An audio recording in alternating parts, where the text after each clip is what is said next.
Zona nyaman tuh apa sih? Judul lagunya 420. Hah, bukan. Terus apa dong? In 3, 2, 1, let's turn the mic on. Hai, aku Asia. Dan aku Martia. Welcome to our podcast. Yeay. Nasya, back to our topic di awal nih. Zona nyaman itu apa sih? Apa ya? Zona nyaman tuh kayak suatu zona yang bikin kita nyaman. Contohnya? Gak jauh-jauh nih Mar, dari aku sendiri. Kalau aku sih tempat yang bikin aku nyaman kalau di asrama adalah kamar. Kasur lebih tepatnya. Kayak itu tuh jadi tempat ternyaman aku kalau capek pas pulang sekolah, atau abis eskul, atau abis ada kegiatan di luar. Itu pasti tujuan pertama aku adalah kasur aku. Gimana? Udah kebayang belum? Kalau kamu sendiri, zona nyamannya apa sih Mar? Kalau aku ketika pulang sekolah, terus kita kan udah lemah letih lesu, kayak capek banget. Terus nemu cemilan yang berbau keju, terus kayak udah nyemil sambil rebahan itu mah. Kerjaan kita gak sih setiap Iya. pulang sekolah? Aku juga suka banget tuh sesuatu yang berbau keju. Menarik. Nah, itu kan contoh dari kita ya Mar. Tapi kamu pernah dengar gak podcastnya Kak Valerie Patkar? By the way, dia salah satu penulis favorit aku. Jadi isi podcastnya itu tentang seseorang yang terjebak di zona nyamannya, yaitu kebebasan. Oh iya, tahu. Aku juga pernah tuh dengerin podcast itu. Podcast tentang seorang karakter dengan kebebasannya yang berakhir menjadi penyesalan. Ya kan? Iya Mar, bener banget. Jadi guys, ternyata kebebasan itu atau zona nyaman itu sendiri ternyata bisa merusak masa depan kita loh. Walau kadang kita butuh sih sekali nge-recharge diri kita di zona nyaman itu sendiri. Kata salah satu penulis terkenal juga nih Kak Ahmad Fuadi, kalau kita mau ngembangin diri, kita harus keluar dari zona nyaman. Karena zona nyaman akan mengurung mimpi-mimpi kita. Pas banget nih topiknya buat kita yang aksesnya minim banget karena tinggal di asrama. Jangan sampai zona nyaman itu bikin impian kita tambah sempit, tambah sedikit, atau malah gak punya mimpi sama sekali. Selain buat yang di asrama, buat yang lagi PJJ juga pastinya harus dengerin podcast kita hari ini dong Karena di rumah itu kasur empuk, fasilitas lengkap, dan yang paling adalah masakan mama yang pasti kalau digunain dengan baik, kesempatan itu bakal jadi zona nyaman yang akhirnya bikin kita males ngapa-ngapain dan berakhir kita terjebak di situ. Jadi kangen masakan ibu nih Mar. Aduh sulit ya.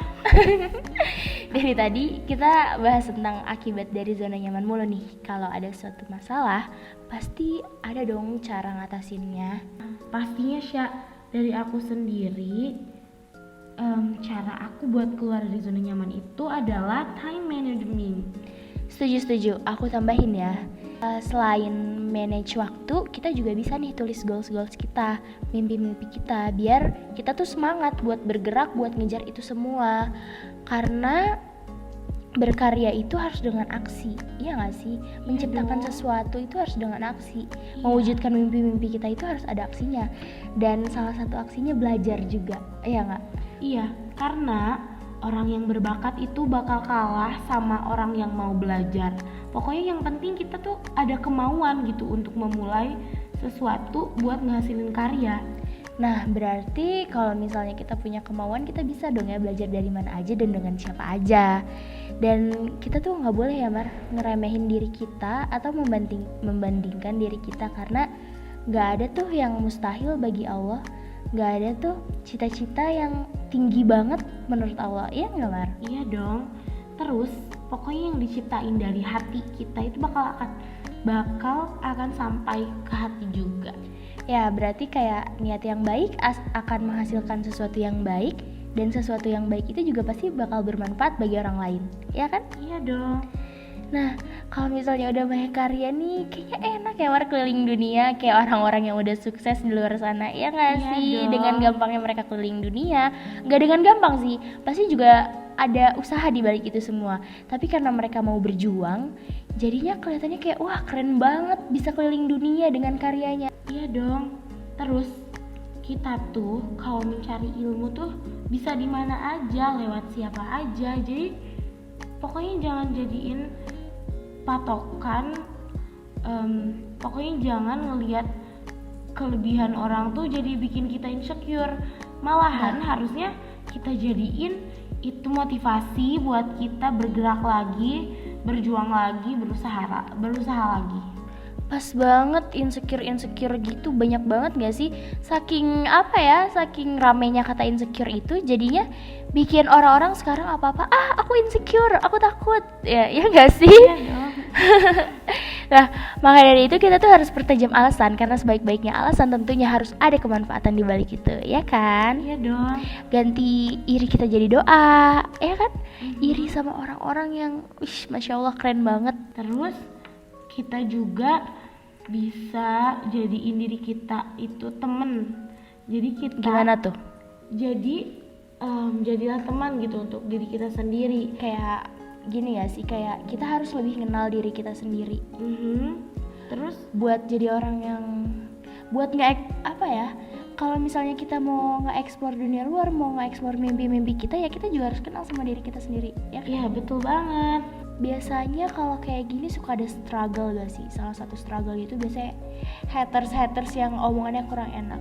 Iya tuh, kalau kayak gitu sih cukup diblok aja ya, karena kita tuh terkadang boleh sih gitu membaca masukan-masukannya yang baik, tapi kalau itu udah keluar dari jalur karya kita gitu, udah nggak sesuai nih gitu sama tujuan kita, ya udah biarkan saja gitu ya.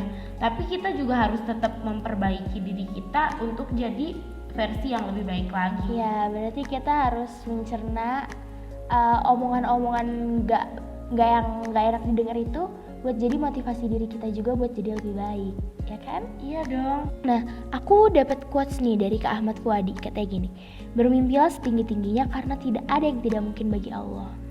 Iya. Berarti kita harus mulai dari mana, Mar, kalau misalnya mau ngewujudin mimpi-mimpi kita? Pokoknya mulai dari yang terkecil, Terus, mulai saat ini juga, lalu? mulai dari diri sendiri. Wah, DT banget gak sih? Iya. Gak apa-apa dong, dengan fasilitas yang udah difasilitasin sama sekolah saat ini ya harus kita manfaatin dengan baik juga, ya kan, Mar? Iya.